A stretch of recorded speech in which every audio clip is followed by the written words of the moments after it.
My fiancée declared, "You can't access my wealth, it's entirely mine." I gave a faint smile. Then I left the prenup discussion. A week later, she was pleading. "I'm Jordan, 32, male, and I always believed Madison, 30, was my forever. We'd been together 3 years, cohabitating for 1. Her family? Affluent.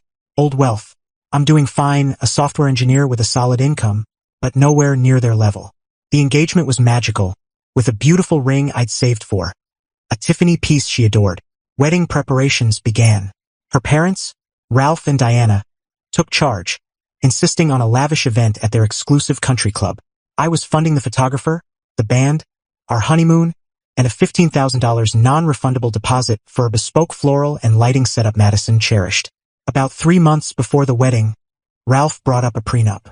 "Typical for families like theirs," he said. I wasn't excited but wasn't surprised either. "Send it over," I told him. Fast forward to last Tuesday. The meeting included me, Madison, her father Ralph, and 2 attorneys. The room felt heavy. Madison avoided eye contact. Their lawyer went on about safeguarding her family's existing assets. Fair enough. Then he moved to assets gained during the marriage. Anything Madison earned or received as gifts would belong solely to her. My income, considered marital property, but my access to her much larger earnings was tightly restricted. There was even a clause stating that if I started a business and it succeeded, she'd claim a portion. Her ventures, completely protected as hers alone.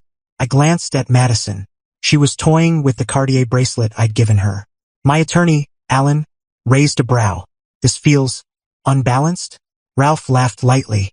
"Just looking out for our daughter, Alan. Jordan gets it." I waited for Madison to stand up for us. Silence. Then their lawyer mentioned I'd waive all rights to spousal support, no matter the situation. I finally spoke. "Madison, do you agree with this?" My tone was steady. Inside, a chill was growing. She met my eyes at last. Not with warmth, defiance, touch of scorn. "Jordan," she said, her voice cold. "It's just how it needs to be. You can't access my wealth. It's entirely mine. No mention of our shared future. Just her wealth. Entirely hers. 3 years, the life I thought we were creating, reduced to her fortune." I didn't argue. I looked at her smug father, at their attorney. Then I smiled. A slow, genuine smile. I stood. "This has been very revealing." I nodded to Alan. "I think we're done here." I turned and walked out. No scene. Just left. Alan caught me in the lobby. Shocked. "Jordan? What just happened?" "It's over, Alan," I said, strangely calm. "She showed me everything I needed to see." He mentioned renegotiating. I shook my head. Some things can't be negotiated. That was Tuesday. It's now Saturday. My phone's been buzzing, but more on that later. Update. I left that prenup meeting. My smile wasn't joyful. It was the smile of a man whose hopes had just been crushed by self-entitled arrogance. The aftermath was quiet at first. I returned to our apartment. Madison usually got home by 7 p.m. Nothing. I packed a bag. Basics. Laptop. Left the photo of us from our beach trip on the dresser. Stayed at my friend Dylan's. Wednesday morning, the messages started. Text from Madison. "Jordan, where are you? We need to discuss this." I didn't respond. Call. Ignored. Voicemail. "Jordan, this isn't a game. Call me. My father's upset." Ralph was upset. Poor him. I went to work. Couldn't concentrate. Alan called. Their lawyer reached out. They were surprised. Open to revisiting terms. "Alan," I said. "Was Madison in that room? Did she hear her own words?" "Yes, but..." "Then there's nothing to talk about. Tell them the wedding's canceled." Pause. "Are you certain, Jordan?" "Did the math, Alan. Staying would be a worse mistake." Wednesday afternoon, the untangling began. First, Petal Elegance, the $15,000 non-refundable deposit I'd paid. "Hi. I need to cancel the Miller-Hamilton wedding. I used generic surnames here for privacy." Vendor rep. "Cancellation? The deposit's non-refundable." Me. "I understand." The bride expressed a fundamental disagreement on partnership. "Maybe Ms. Hamilton or her father wants to take over the contract." She was kind. "We have their info." "I'm sorry." Next, the band. Another $5,000 deposit. Similar talk, less empathy. Passed along Madison's and Ralph's details. Photographer. $3,000 deposit. She was compassionate, offered a partial refund if rebooked. Honeymoon, Maldives, $20,000. Thankfully refundable. Called Amex Travel. Cancelled. Refund secured. Small victory. Thursday. Madison again. Texts growing desperate. Jordan, this is absurd. You're humiliating me. Our friends are asking questions. Invitations are out. My mom's freaking out. You need to fix this. I needed to fix what she destroyed. Then Ralph called. Jordan, your actions were reckless and disrespectful. Me. Ralph, what was disrespectful was that prenup and Madison's words. They showed I'm not a partner. Don't be theatrical. It's just business. Marriage isn't just business to me. If it is to Madison, she needs someone else. You're throwing away a bright future over a document. That document and her words were the future she proposed. No thank you. You'll regret this. Madison's heartbroken. Is she heartbroken for hurting me or because her wedding's at risk? He hung up. Good. Friday. Arranged to collect my things. Dylan came. Madison wasn't there. Packed my clothes, books, my Wusthof knives, my rocket espresso machine, my artwork. Left the keys. No note. Walking away was the note. Saturday, the pleading began. Text, 6 a.m. Jordan. I miss you. I'm so sorry. I didn't mean it that way. It was my dad. He pushed me. The lawyers made it sound so harsh. Please, let's talk. I love you. Love. Absent from the prenup. I didn't reply. Then a call an hour ago. Voicemail. Sobbing. Jordan, please, I screwed up. I know it. The apartment feels so empty without your things. The florist called my mom. They're asking if we'll cover the rest. Nearly $25,000 for the flowers and lights since the deposit's gone. The band too. Daddy's livid about the costs. But it's not just the money. I need you. Please, Jordan, talk to me. We can shred that awful document. I don't care about the wealth like that, I promise. Part of me felt a twinge, but reason recalled her expression. Cold. Daddy's livid about the costs stood out. The financial sting was hitting. She called 3 more times. I didn't answer. Am I heartless? No, I just value my self-worth, which she never did. The pleading has started. Let's see where this goes. Update. Hey Reddit. Another week of the Madison-Hamilton saga unraveling. Thanks for the support. It helped me feel sane. The pleading continued. Calls, texts, emails. She even contacted my sister Natalie, who calmly said this was our issue and backed me. After days of my silence, Madison's tone changed. Tears stopped. Entitlement surfaced. Text last Monday. Jordan, enough. You've made your point. I apologized. Are you going to ruin everything over a misunderstanding? The wedding's less than 3 months away. Invitations are out. People have RSVP'd. You can't do this. A misunderstanding? I chuckled. Her "it's all mine" was unmistakable. Then Diana, her mother, left a frosty voicemail. Jordan, I don't know what you're playing at, but it ends now. Madison's distraught.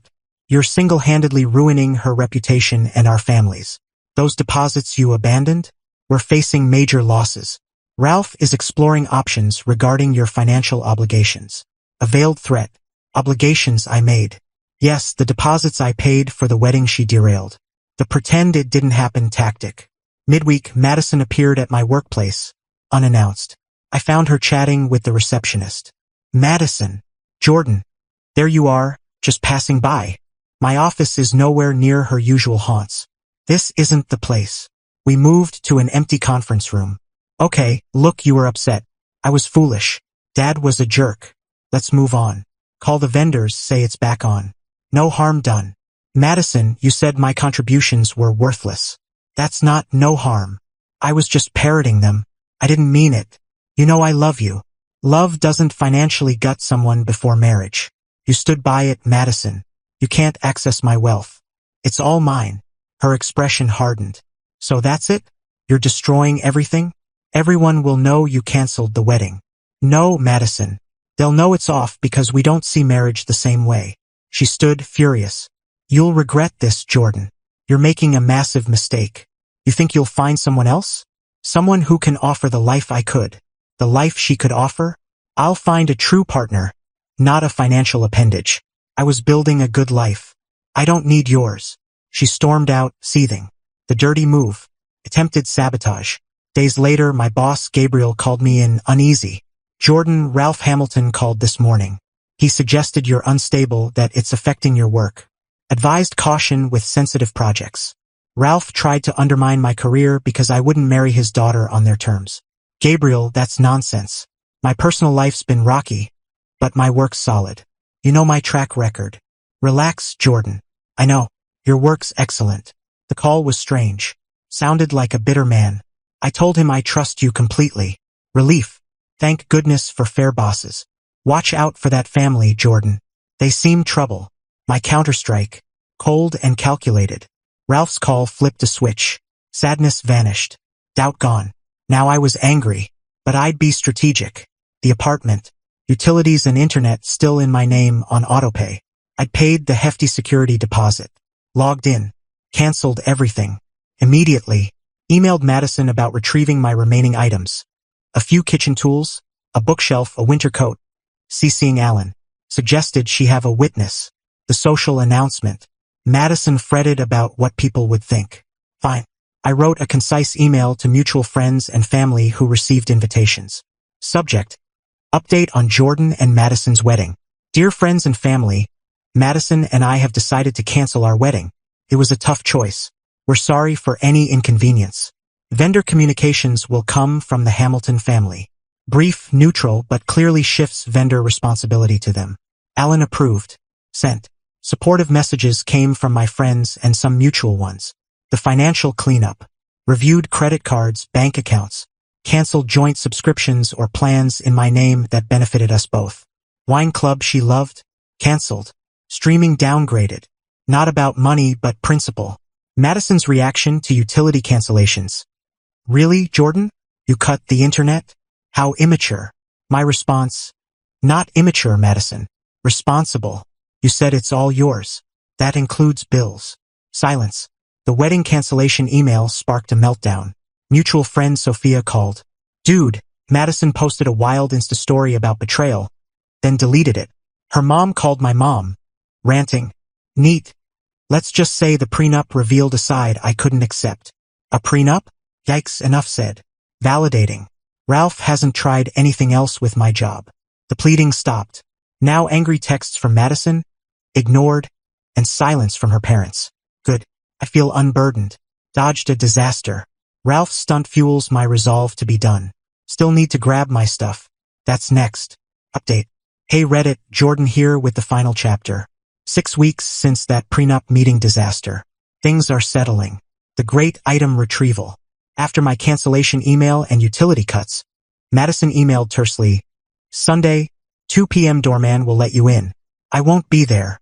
Perfect. Dylan came. The apartment felt empty. Grabbed my coat, remaining kitchen gear, my favorite all-clad pan, books, a photo of my late grandparents. On the fridge, where our photos once hung, was a wedding invitation. Scrawled in red lipstick. You jerk. Charming. Shrugged. Left the key with the doorman. Changed jerk to a milder term conveying frustration. The financial fallout for them. Alan heard from Ralph's lawyer. The Hamiltons were upset about vendors demanding payment or keeping deposits. That $15,000 deposit for Petal Elegance I paid? They'd signed a contract for a $40,000 floral and lighting package. The vendor, unpaid for the remaining $25,000, was threatening legal action against the Hamiltons, who likely thought they could strong-arm a refund.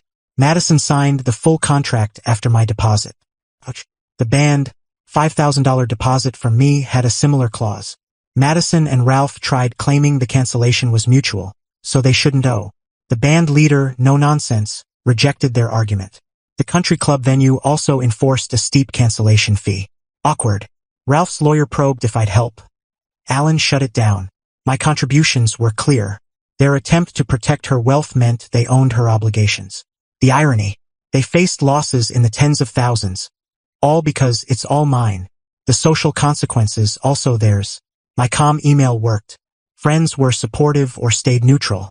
Madison's victim story didn't stick, especially as the prenup and financial mess leaked. Sophia said Madison went quiet. Her mother Diana was humiliated by the gossip and wasted money. Ralph was furious. Their actions, entitlement, greed caused this. I just refused to be their pawn.